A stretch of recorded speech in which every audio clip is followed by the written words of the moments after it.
Good morning, viewers. We'll roll with that. I see a lot of people do this a lot when they make videos, like talking, and I really want to copy. I really want to copy them, so we're gonna do that.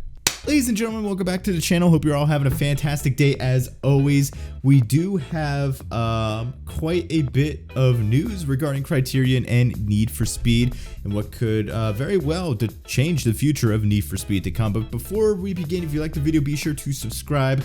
We're trying to get to 15K at some point in our lifetimes. Been at 14K for over a year. It really...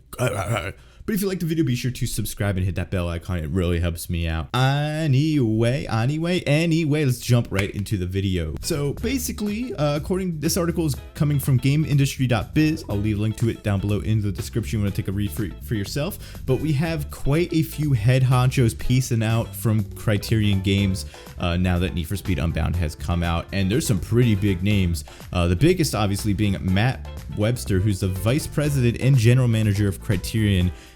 He left the studio and he's been with Criterion for over 23 years. This dude's been at Criterion Games longer than I've been alive.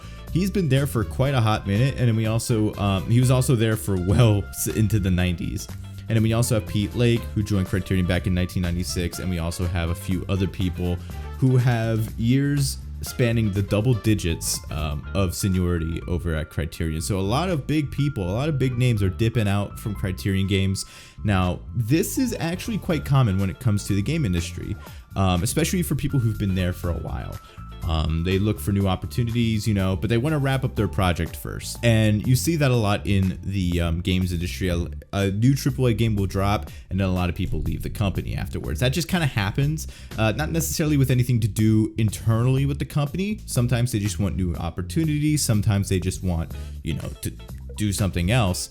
Other times there is like an issue behind that people, you know, they want to, you know, yeah. And then because of these departures, we actually have a few new people joining Criterion Games, such as Charity Joy, who's going to be running as executive producer for Need for Speed, and they come from the EA Sports UFC franchise. And then we also have Jeff Smith, who's moving on from his role overseeing the Dirt and Grid games at Codemasters to take the role of Senior Director of Product Development for Need for Speed.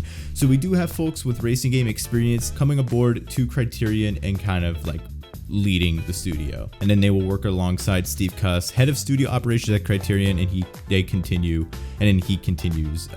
in their previous role. What's really interesting to me is what really kind of worried me when I first saw this article was there was a lot of people who pieced out from Ghost right after Heat came out, but following Heat in early 2020, there was a lot of layoffs over at Ghost Games, and Ghost Games was actually shut down. And because of that, there was not a whole lot of post-launch updates for Need for Speed Heat. Need for Speed Heat was a great game with no post-launch support. This obviously worried me, thinking, oh, it's Need for Speed Heat 2.0, you know, but there's a big difference here.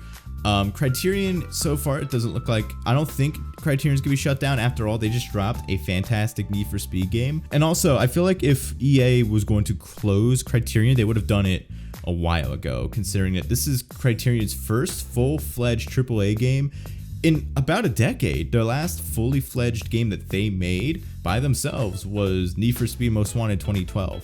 And since then, they've really just been working on Battlefield, you know, helping DICE as a support studio. That's basically what Criterion has been doing recently. So they basically were dormant for like 10 years, come back and put out a banger Need for Speed game, and then a lot of the folks peace out. So that kind of worried me for a bit. Overall, I also don't feel like if they were going to be scrapping, you know, Criterion, they wouldn't hire new people to fill the positions that, you know, were vacated. And also, when it came to the closure of Ghost Games, it seemed to me more of just kind of like a merger, you know, they're kind of centralizing everything, because Ghost had 3 studios across Europe, and with a studio, and the studio only had about 150 employees, off my top of my head. They did not have a lot of employees, and those were all spread across 3 separate locations. Now, there is some, I guess you could say, drama relating this. I don't like using that word, but there are some arguments going on with this kind of move. So obviously Black Panther Theo, he basically tweeted about it. And then in the replies, we have Henrik Johnson. If you don't know, he worked with Ghost Games on Need for Speed 2010. Henrik was a fantastic part. He was basically like the second community manager. He wasn't the community manager, but he was very integrated with the community, and he did a lot of stuff with the community when Need for Speed 2015 dropped. And he left Ghost, if I remember correctly, it was after 2015 dropped, but he left Ghost around that time. And he's a great guy. I've talked to him before, like way back in the day, but he's a great guy.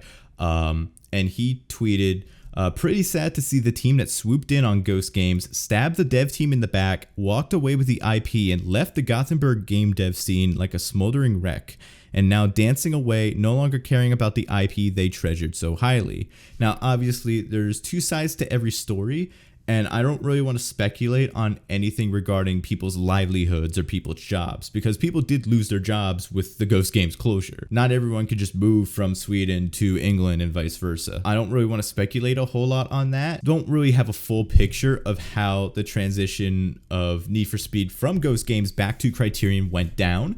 We don't really know what happened. It might have been a little ugly behind the scenes. When it comes to the future of Need for Speed, I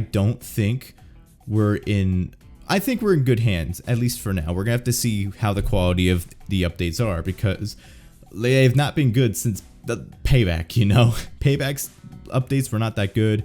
Heats were literally non-existent, literally did not exist. And with Unbound, we really need to see. They are talking about how starting in January, they're going to be releasing updates and experience packs, as well as free access to new modes, social features, progression for Lakeshore Online. And then as well, we're also going to be getting new modes and features, cars, customization, content, and more.